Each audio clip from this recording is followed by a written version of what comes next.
ইসরাইল তোমাদের গোলামি করবে কতদিন? অতদিন যতদিন তোমরা এক আল্লাহর গোলামি করবে। যেদিন ওই এক আল্লাহ যে তোমাকে দুনিয়ায় পাঠিয়েছে এক কাতরা মণি থেকে, প্রতিটি দয়ায়, যার দয়ায় তুমি প্রতিপালিত হচ্ছ, সেই আল্লাহকে যেদিন থেকে মানা ছেড়ে দেবে, গোটা দুনিয়া ওই দিন থেকে তোমার থেকে মুখ ফিরিয়ে নেবে। গোটা দুনিয়া তোমরা বলতে বাধ্য হবে এই সময় এরকম বৃষ্টি হওয়ার কথা নেই কেন, এরকম তো শুকনো হওয়ার কাছে এত বৃষ্টি হচ্ছে কেন? সমস্ত নিজাম শব্দ হরম আমি আল্লাহ করে দেব। যতদিন মাননেওয়ালা ছিল এই উম্মত, আল্লাহ দেখিয়ে দিয়েছে। মানার বিনিময়ে প্রাপ্য কি, পাওনা কি, আল্লাহ দেখিয়ে দিয়েছে। আরে দরিয়ার কিনারায় এসে দাঁড়িয়ে দেখছে 64 কিলোমিটার চওড়া, পার হব, নৌকো পুল কিচ্ছু নেই।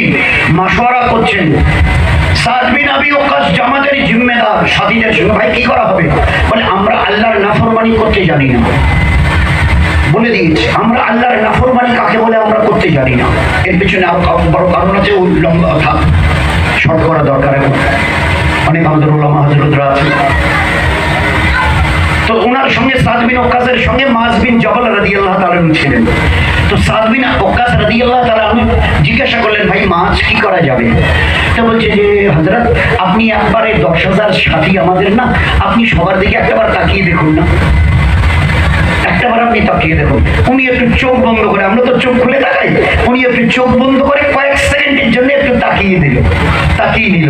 চোখ খুলে বলছে, আমাদের এই 10,000 সাহাবা, আমাদের সাথীরা, এরা গুনাহ কেউ করে, সমস্ত গুনাহ কবিরা থেকে এরা পাক হয়ে আছে। সেকেন্ড লাগেনি 10,000 সাথীর কুলুবকে দেখতে, দিলকে দেখতে, সেকেন্ড। মাজ বিন জবল রাদিয়াল্লাহু উত্তর দিয়েছে, হযরত এই অবস্থায় কি করব? তো মাজ বিন জবল বলছেন যে ভাই সাদ বিন আবি ওয়াক্কাস, আপনি তো জিম্মাদার, আপনি একবার 10,000 সাহাবার একটু তাকিয়ে দেখেন না। তো একটু চোখ বন্ধ করে চোখের পলকে একটু ঘুরিয়ে নিয়ে বলছে, এরা কোনো গুনাহ কবিরাতে এরা কেউ পা লাগায়নি, হাত লাগায়নি, কোনো গুনাহ কবিরা এদেরকে ছোঁয়নি। তো তাই যদি হয় তাহলে বাস আপনি ঘোড়া দরিয়ার উপরে চালিয়ে দেন।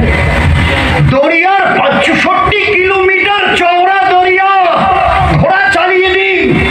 খোদায়ে পাক কি কসম, যে মুসলমান আল্লাহর ফরমাবরদারি করতে জানে, হুকুমকে মানতে জানে, আল্লাহ পাক দরিয়াকে বলেছে, এই দরিয়া, আমার এই নবীর সাহাবা তোমার বুকের উপর দিয়ে যাচ্ছে, খবরদার এক বিন্দু পরিমাণ পানি এদের ঘোড়ার খুঁড়ে যেন না লাগে। আল্লাহ দেখিয়ে দিয়েছে, আল্লাহ দেখিয়ে, এরকম হাজারো লাখো বাচ্চাটা মরে গেছে। নবীজি খবর পেয়ে বলছে তার মাকে জিজ্ঞাসা করে তারপরে বাচ্চাটাকে কবর দাও। তার মাকে জিজ্ঞাসা করো, হাজারো হলে বেচারি বেঁচে আছে, অন্ধা।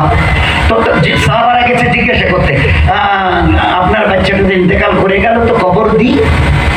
সাহাবিয়া অন্ধা, চোখে দেখেন না। তা বলছে যে হ্যাঁ, কবর একটু পরে দেন, আমাকে 1 লোটা পানি আর একটা উজুর মশলা দিন না। তো 1 লোটা পানি নিয়ে উজু করে মশলা বিছিয়ে 2 রাকাত নফল করেছে। নফল, ফরজ নয়, নফল নামাজ 2 রাকাত। সালাম ফিরে বলছে, আল্লাহ তুমি না কোরআনে বলেছো আল্লাহ আমি ওই আল্লাহ যে হায়াত আর মৌত দুটো দিতে জানি, যাকে মৌত দিতে চাই মৌত দিই, যাকে হায়াত দিতে চাই হায়াত দিই। ফলক লাগে না আমার, আমি বড় কুদরত ওয়ালা। তুই আল্লাহ, তোমার সব ক্ষমতা আছে, তুমি মারতে চেয়েছো, মেরেছো, ফের যদি জিন্দা করো তোমার জন্য তো কোনো মুশকিল নেই, কিয়ামতে তো সবাইকে তুমি জিন্দা করবে। খোদায়ে পাক কি কসম, ওই মেয়ে ছেলের দোয়া শেষ হয়নি, তার মরে যাওয়া বাচ্চাকে আল্লাহ হায়াত দিয়ে বসিয়ে দিয়েছে। This was the power of ইমানওয়ালা and ওয়ালি। এই ছিল একজন ইমানওয়ালা পুরুষ, ইমানওয়ালি মা বোনদের তাকত আল্লাহ দেখিয়ে দিয়েছে। তোমরা আমাকে মানো, গোটা দুনিয়া তোমাদের কথা মানতে বাধ্য হবে। ফাজকুরুনি আযকুরুকুম। তোমরা যদি আমার কথা শোনো, তোমরা যা বলবে আমি আল্লাহ করে দেখিয়ে দেবো। এ আল্লাহ তোমার দিনের জন্য এসেছি, এই জঙ্গলকে খালি করতে হবে, আওয়াজ লাগাও।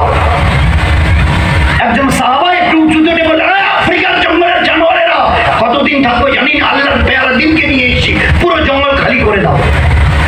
একজন 3.5 হাতের মুসলমানের আওয়াজের উপরে আফ্রিকার জঙ্গলের সমস্ত জানোয়ার জঙ্গল খালি করে দিয়ে চলে গেছে। আল্লাহ দেখিয়ে দিয়েছে। আল্লাহ দেখিয়ে দিয়েছে। 10-12টা লোকের রান্না, 10-12টা লোকের রান্না। আল্লাহর নবী যখন 1500 সাহাবাকে নিয়ে গেলেন জাবের রাদিয়াল্লাহু তাআলা আনহুর বাড়িতে, তো আল্লাহর নবী সাল্লাল্লাহু আলাইহি ওয়াসাল্লাম বললেন, জাবের বাড়িতে আছো? বিবি বলল, বাড়িতে নেই, একটু ওদের কাছাকাছি। তা বলে, তুমি ঢাকনা, বর্তমানে ঢাকনা খুলিও না, এগিয়ে দাও, আমার সাহাবারা আছে পরিবেশন করবে। 10-12-13টা লোকের খানা, 1500 সাহাবা, 3 দিন যাদের পেটে কোনো খানা আর পানি পড়েনি, না কোনো খানা লোকমা আর না কোনো পানি, 3 দিন পেটে, সব সাহাবাদের পেটে পাথর বাঁধা। নবীজির পেটে ওই সময় দুটো পাথর বাঁধা ছিল, খন্দকের ঘটনা এটা। 3 দিন 1500 সাহাবা পেটে বাঁধা পাথর, যাদের পেটে খানা পানি কিচ্ছু যায়নি। ওই অবস্থায় 10-12 জনের দাওয়াতের খানা খেতে 1500 সাহাবাকে নিয়ে এসে, ওর লম্বা কেটে সবাই কম বেশি আপনাদের জানান, খালি একটু ইয়াদ করিয়ে দিচ্ছি, আমাদের আল্লাহ যতদিন আমরা তার হুকুম মেনেছিলাম আমাদের সঙ্গে কি ব্যবহার করেছে। তো 10-12টা লোকের খানা, 1500 সাহাবা 3 দিনের ভোকা যারা খেয়েছে। সাহাবাদের জিজ্ঞাসা করছে খানা, বলে আল্লাহ রাসূল রয়ে গেছে। আল্লাহ নবী বলে, ও জাবেরের বিবি, তোমার স্বামী এলে তোমরা বাচ্চা কাচ্চা সহ খেও, আর শোনো, এরপরে যদি আল্লাহ একটু খানা বাঁচিয়ে দেয় না, তো তোমাদের পাড়া প্রতিবেশী গিয়ে দিও।